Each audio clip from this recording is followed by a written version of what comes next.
My son got his ex-girlfriend pregnant. We're going to live together, so divorce him and leave. Emma comes to me with a deep apology. Our reactions to Emma's announcement are varied. Nick, the son, looks away in confusion, while Lucy, the affair partner, seems moved and exclaims, "Emma!" As for me, I'm put off by Emma's theatrical tone. "That's enough, Mary. This is..." Ignoring Nick, who seems to want to say something, I go to retrieve something. And then, "Here's the divorce papers. Please take care of my husband's debts." I present the completed divorce papers with a smile. Of course, my part is already filled in. I also show Emma the loan agreement. "What? You should pay it," Emma commands me. But I just smile and shake my head. "Impossible. It's my husband's debt." Then I reveal the truth. Hearing my story, Emma and Nick turn pale. At that moment, the intercom rings. The people who enter next will plunge them into despair. I am Mary, a 32-year-old office worker. The company I work for is run by my father. Meanwhile, my mother is a homemaker. She loves making clothes and often made dresses and various other garments for me when I was young. Her clothes were always in my favorite designs, and I was always thrilled to get new ones. "Mary, that outfit is cute." "Isn't it? It's Mom's latest creation, Rolla. She finished the dress you asked for last time, so come pick it up soon." "Awesome." I have a childhood friend, Rolla. She's my best friend. She's always been righteous and has often helped me out. Now, Rolla is a lawyer, fulfilling her dream and helping many people. She's my best friend and pride. "Mary, there's someone I want you to meet." "Nice to meet you. I'm Ben, Rolla's husband." Ben is Rolla's husband. He works as a detective and is known for his exceptional observational skills. A lawyer and a detective, what a dependable couple. Rolla has given birth to adorable twins and has built a warm family. By the way, I'm also married. "Hey, you're from the same club at the university, right?" "Yes, that's right. I met my husband Nick during our college days. He was famous for being handsome and very popular at the university. Amidst this, he took an interest in me, who was solely focused on studying to join my father's company, and showed no interest in him. That's how our relationship started, with Nick making the first move. "I'd like to join Mary's dad's company too." I talked about my father's company after we started dating. Nick became interested and decided to join the company with me. Though we were assigned to different departments, he quickly climbed the ranks and is now a department head. I've heard about his reputation and am motivated not to be outdone. We don't have children, but we live a peaceful life, inspiring each other. "I'm really sorry." "It's okay now." One day, a certain truth came to light, and Nick and I had a huge argument. Honestly, I thought about divorcing. And even Rolla suggested it might be better. "There's no one but you for me. I truly love you from the bottom of my heart, so I don't want to separate." However, Nick pleaded, so I decided to give our relationship another chance.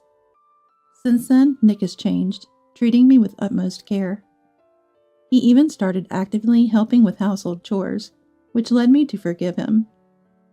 "Thank you, Mary. From now on, I'll dedicate myself to you only." "Make sure you do. There won't be a next time." Our relationship became stronger than before the fight, helping each other more as a couple. It would have been fine if it ended there, but Emma had to stir things up more. "Mary, I heard you blamed Nick." Without even knowing the details of the argument, Emma started yelling at me. Taking advantage of my surprise, she continued, "Nick is too good for you. If you have complaints, divorce him. You're such a disgrace as a wife." "Enough is enough. Mom, stop it. Mary and I have already settled it, so please be quiet." Emma kept blaming me until Mark and Nick stopped her. "Sorry about Mom. She's always been prone to overreacting." According to Nick, Emma has always been prone to jumping to conclusions and acting impulsively. When Nick was a child, she frequently stormed into his school. Each time, Mark would end up apologizing for her actions, I'm really sorry. I'll talk to Emma properly. Sorry, Mary. Honestly, Emma's behavior infuriated me, but I decided to let it go this time, considering the deep apologies from Mark and Nick. Emma adores Nick excessively and always pressures about divorce at the slightest issue. Maybe that's why my brother left, Nick mentioned. Nick has a brother whom I've never met. Apparently, his brother and Emma never got along and had a falling out. His brother left home right after graduating high school and hasn't returned since. Perhaps that's why she's more clingy with Nick. Before you dare to speak to Nick, what about children? When will I be able to hold my grandchildren? That was a frequent topic until recently. I was concerned about not having children, too. We checked with the doctor, but there was nothing wrong with me. Maybe you should get checked, too. Well, even if Mark stops Emma, I'm getting tired of this. So I took Nick, who seemed reluctant, to the hospital for tests. The results are still pending, but we've promised to live happily together, regardless of the outcome. Lately, Mark has been speaking strictly with Emma, which has quieted things down significantly. It's truly thanks to Mark. Without him, our married life would likely have fallen apart. What's this? One day, I found a letter in the mailbox. There was no sender, just a message saying to break up with Nick. Feeling uneasy, I immediately showed the letter to Nick. Maybe it's just a prank. You think so? Doesn't it feel creepy? It is creepy indeed. Maybe you should consult Rolla about it, just to be safe. Following Nick's suggestion, I contacted Rolla. After explaining the situation, she said she'd make time, and we quickly arranged to meet. Sorry to keep you waiting, Rolla. No worries. Let me introduce you to someone first. At the cafe where we met, Rolla, Ben, and another man were waiting. First, I was introduced to the man. Nice to meet you. I work with Ben as a detective. This man, Tom, appeared to be Ben's work colleague and friend. I greeted them and immediately showed them the letter. What's this? No sender means it was probably put directly into the mailbox. That's malicious. Rolla and Ben frowned upon seeing the letter. Meanwhile, Tom seemed deep in thought. Is something wrong? No, the handwriting seems familiar. Could it be someone you know? At Ben's words, Tom mused. Maybe. And it was decided that the two detectives would investigate the letter. After getting some advice from Rolla, we disbanded for the day. And when I returned home... Welcome back. Nick, you're here. Nick was already at home. I was surprised to see him there, as I hadn't expected it. Did you find out anything? No, we can't tell much from just that. Maybe you should go to your parents' place for a while, just in case. This might escalate, and you could be harmed. I observed Nick as he suggested this. He seemed concerned, but was restless and avoiding eye contact. This made me feel uneasy. Maybe. But why are you home, Nick? I was worried about you, Mary. Today's a weekday. It was a weekday, and he should have been at work. I had arranged for paid leave in advance with my father, so it was odd for Nick to be at home. I was worried and couldn't concentrate on work. But you said it was just a prank, didn't you? Nick avoided my gaze at my question. Nick's behavior reminded me of the previous big fight. Back then, he also avoided my gaze when I pressed him for answers. I'll wait a bit longer before returning to my parents' house. While making sure not to inform Emma, I also discussed various things with Mark. Despite this, the letters continued to arrive, becoming more aggressive. Break up soon? Get out now? You're a nuisance? Nick doesn't suit you? I'll force you out if necessary? I took photos of each letter and reported them to Rolla. Dad, I need a little help with something. Furthermore, I sought the cooperation of my parents. I was moving secretly, ensuring that Nick remained unaware while managing my work. As a result, I've been returning home later than usual, with Nick leaving the office before me. He's not here again today. Where does he go? Nick wasn't home when I returned. Sighing, I waited for him. I'm home. Welcome back. You're late again today. Yeah, had a lot going on. Nick returned home 2 hours later than me. As usual, he avoided eye contact, which led me to make unpleasant assumptions. I sighed again, trying to mask my irritation. Then, after some time, something sad happened. Mark passed away. Mark, you did your best. Mark had fallen ill a while back, and despite treatment, he passed away. I was grateful to Mark, and had visited him every day. I cried a lot the night he died. But it seemed I was the only one who felt that way. Take care of the arrangements, will you? Mary can handle it, right? I wonder how much Dad left us. Nick and Emma, with smiles on their faces, left me to handle various arrangements, while they discussed the inheritance. Even after the funeral was over, they tasked me with sorting out the belongings and went out together. What's this? While going through Mark's belongings, I found something in his diary. I collected it and immediately took it to Rolla. Mark cared about me until the end. I resolved to respond to his concern properly. I started to move without Nick or Emma knowing. A little while later, when things finally settled down, I'm coming in. Emma brought a woman with her to our house. Who are you? It's been a while. I knew the woman. She was Lucy, Nick's ex-girlfriend. Are you Nick's current girlfriend? Yes, Nick is indeed my boyfriend, but... Nick's taste has changed, huh? To be involved with such a plain woman. She was the woman who took a mysterious superiority over me when I started dating Nick in college. Hey, Lucy. You and I are no longer involved, so stay out of it. At that time, Nick and I were separated, and he rejected Lucy. Since then, there had been no contact from her. So this was the first time we met since college. Why are you two here? It seemed Nick wasn't informed of their coming. He was surprised by the appearance of the two. For the moment, he let them into the house to hear them out. Actually, I'm currently dating Nick. What? What are you talking about? That's when Lucy revealed her affair with Nick. Lucy apparently works at a company that does business with ours.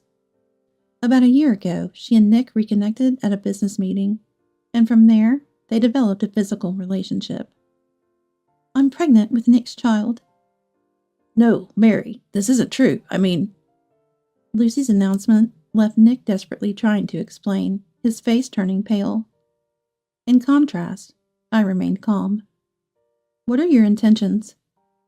I asked coldly. Lucy seemed taken aback. Then Emma came forward with a deep apology. My son got his ex-girlfriend pregnant. We're going to live together, so divorce him and leave. Emma said, deeply apologizing.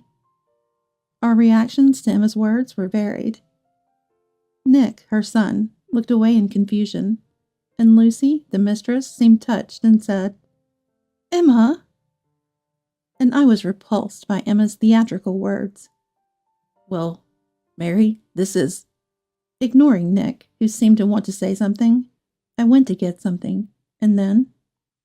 Here's the divorce papers. Please take care of my husband's debts. I handed over the filled-out divorce papers with a smile.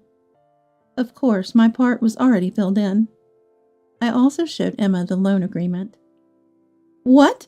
You should pay that! Emma commanded me, to which I just smiled and shook my head. Impossible. After all, it's my husband's debt. Then I revealed the truth. It's the debt Nick accumulated when he cheated before. In fact, this was the second time Nick had cheated. Previously, he had had an affair with a married woman and was demanded compensation by her husband. Nick has a habit of splurging on his mistresses, and since he had no savings due to his lavish spending, he ended up in debt. I only have you, Mary. I truly love you, so I don't want to separate. Coaxed in this way, we decided to rebuild our relationship. Until the debt was paid off, I was the one providing for our living expenses. And you might have forgotten, but this land originally belonged to Dad, and I bought it with my savings, so if anyone's leaving, it's Nick, not me. I then took out something. It was a photo of Nick and Lucy walking arm in arm. Did you know about this? Yes, I've known for a long time. This photo was taken by Ben and his colleagues. In addition to investigating the letters, I had also asked them to look into Nick's affair. And this is something Mark left behind.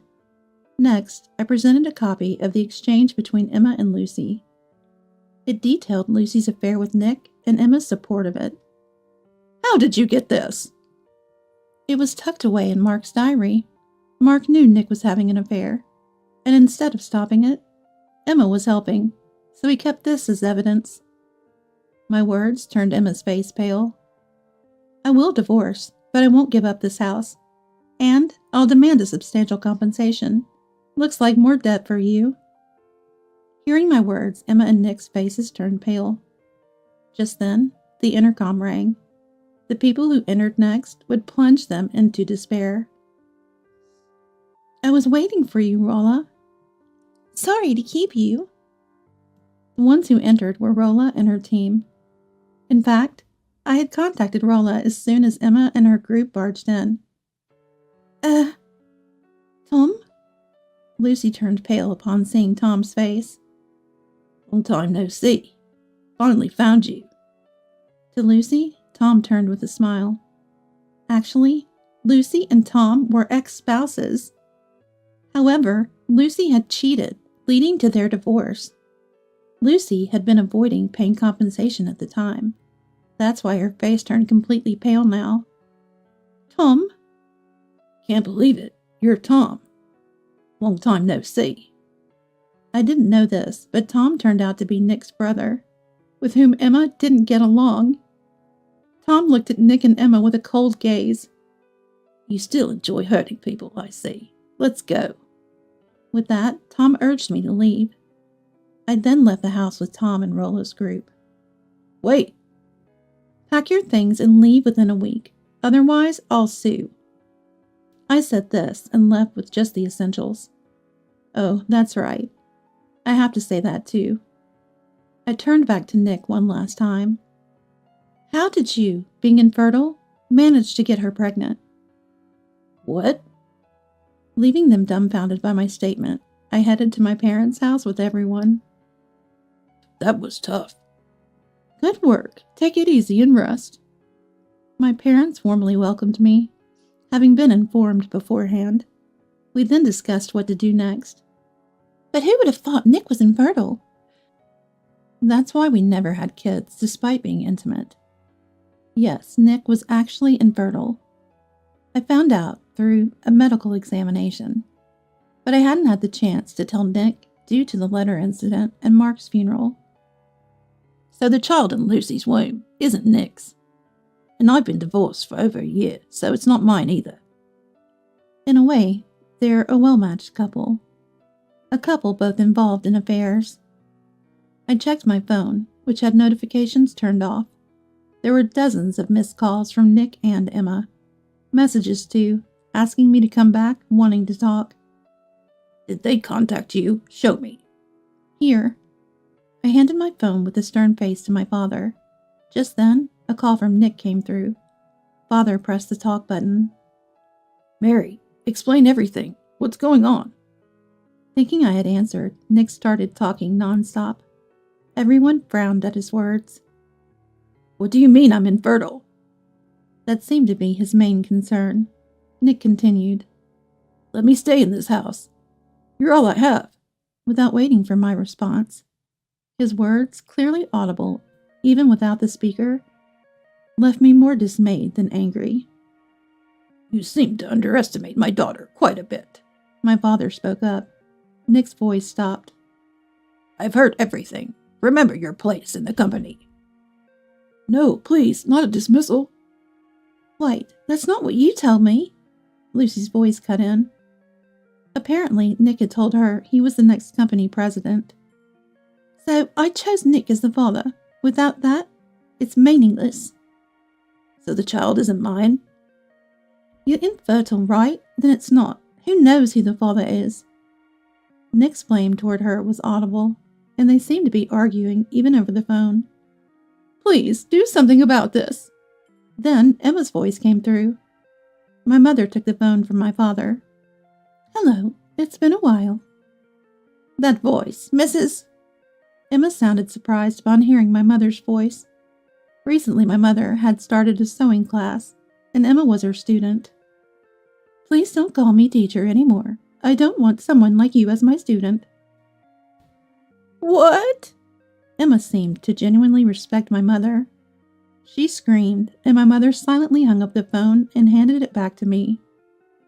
"Well, we should head back now." "Right, Mary, leave everything to us. We'll make sure you get a good settlement and handle the divorce."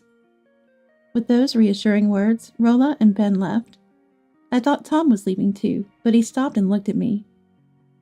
"Mary, please read this letter." With that, Tom handed me a letter and followed Rolla's group. I watched them leave, and then read the letter. "Ever since I first saw you." It contained his feelings for me, and I was taken aback by the beautiful content. My goodness! "Not bad at all." My mother peeked over my shoulder at the letter and laughed, and my father smiled wryly at our exchange. A week later, I returned to the house with Tom. "Mary, you came back." "Stop joking. I just came to get my personal belongings." Nick tried to cling to me, but I rejected him.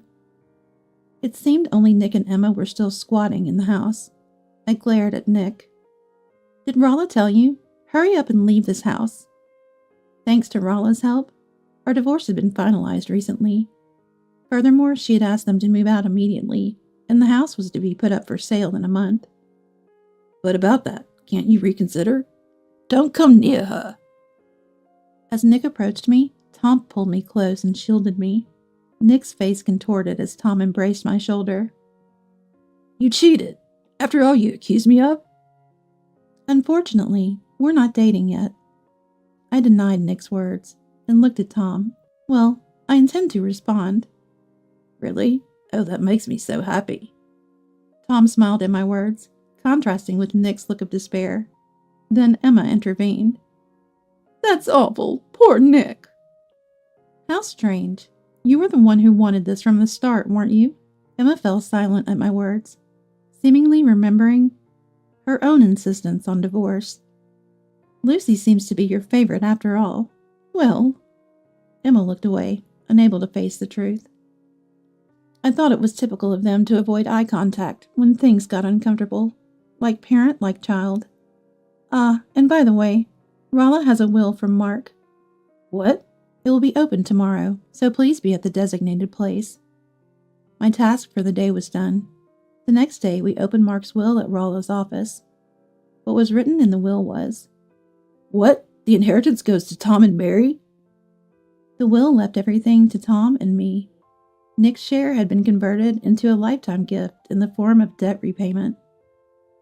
Initially, Mark had paid the compensation for Nick's first affair, and Nick was repaying it as a debt to Mark. As for Emma, she had also been unfaithful and had divorced Mark shortly before his death. Therefore, she had no right to the inheritance. The will states that the inheritance is left to Tom, who has endured hardships, and Mary, to whom I have caused trouble. "That's absurd. This is wrong. Why should the brother who left and marry a stranger receive it?" The two were furious at the will's contents. Just then, as I tried to calm them down, "Enough." Tom spoke out sharply. He then vented his pent-up feelings towards Emma and the others. "I left? If I stayed in that house, I would have run away too. Always neglected, forbidden from attending the school I wanted, and stripped of all money I earned from part-time jobs and relative gifts." Emma looked away at Tom's words. "That reason being because you don't listen to me. Are you kidding me?" Listening meant doing household chores imposed by Emma. Even if he was doing homework or studying, she would interrupt and force chores on him. By the way, Emma was supposed to be a homemaker. Despite his resistance, even his leisure time was disturbed. But with Nick, studying and playing were always free, because Nick was the child of a mistress. Nick was shocked at Tom's words. He had never imagined he was the child of a mistress. "That's why I can't forgive you. I won't let Mark's precious inheritance go to the likes of you."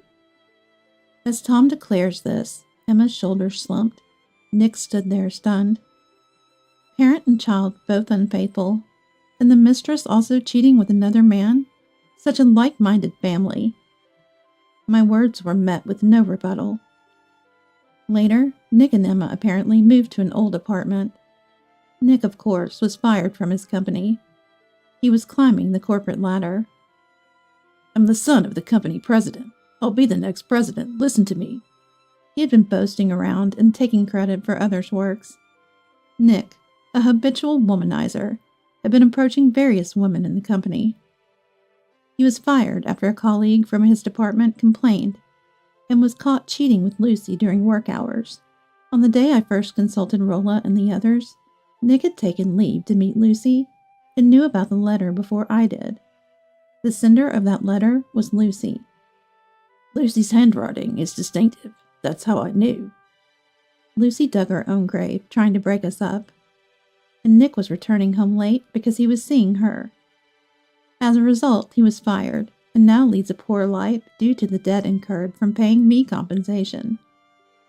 And yet, that mother doesn't work, just plays around? Despite the situation, Emma was not working, but visiting her lover. Ultimately, Nick kicked her out. Ben had researched all this. Tom had apparently investigated Lucy. She had gone back to her parents. I knew her parents, so I explained everything. Tom explained everything, which led Lucy's parents to take away the child and expel her. They promised Tom they would raise the child themselves and make Lucy take responsibility. According to Tom, Lucy's parents are reasonable people. Lucy then turned to Nick for help, but he rejected her, blaming her for the divorce from me. Ben and I were watching. Nick's mother also came, and they had a huge fight. Emma, turned away by her lover, also tried to rely on Nick, leading to a mutual blame game and a fight. The residents called the police, and both were taken away. Nick became a pariah due to the commotion. As a result, they left the apartment and moved to the countryside. I received a letter detailing these events and an apology. Too late now. I tore up the letter. I don't have time to spare for Nick anymore.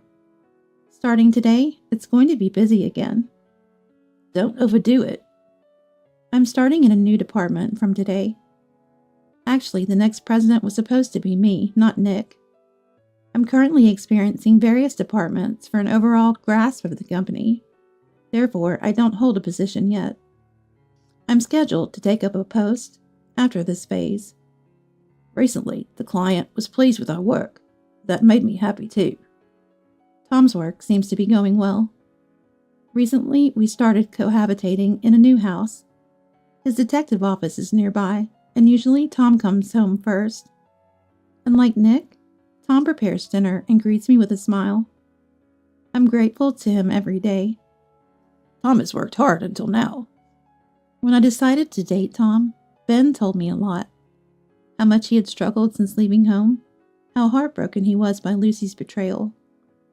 Perhaps because of those experiences, Tom empathized with my feelings of betrayal by Nick and his family. Now it's my turn to be there for him. We both had tough times, but let's support each other. Thinking this, Tom said it aloud. I laughed in response, and he looked puzzled. I was just thinking the same thing. He smiled, saying, "Is that so?" Later, I heard rumors that Lucy was caught by debt collectors and taken away. Emma was recently seen using cardboard boxes to shelter from the rain in a park. Nick, having caused another affair scandal in the countryside, was eventually found by debt collectors and is in a dire situation. It's their responsibility. I never want to get involved again. I muttered and prepared to leave. Today, I have a date with Tom. We are living a happy life, the complete opposite of them.